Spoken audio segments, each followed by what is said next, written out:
Does the time series tool work with observations of moving objects? Absolutely.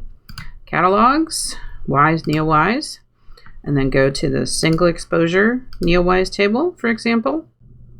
Then go to a moving object search, put in the object that you want, and then just like for inertial objects, you have to make sure that you have the field from the database that the tool needs to grab the images. So long form, select all columns, and then run query. Then you save the results from this search to a file, and then you go to the IRSA homepage, go to WISE, scroll down, find the time series tool, go and find the file that you just saved. It is WISE, upload. We've got some outliers here.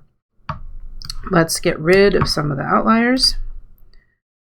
We can still do the individual source inspection with the images. Let's go to the period finder.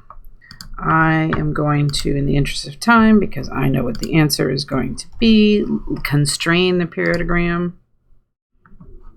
And I get a period of on the order of 0.8 days. I'm going to accept that. And yeah, you can use the time series tool with light curves for moving objects.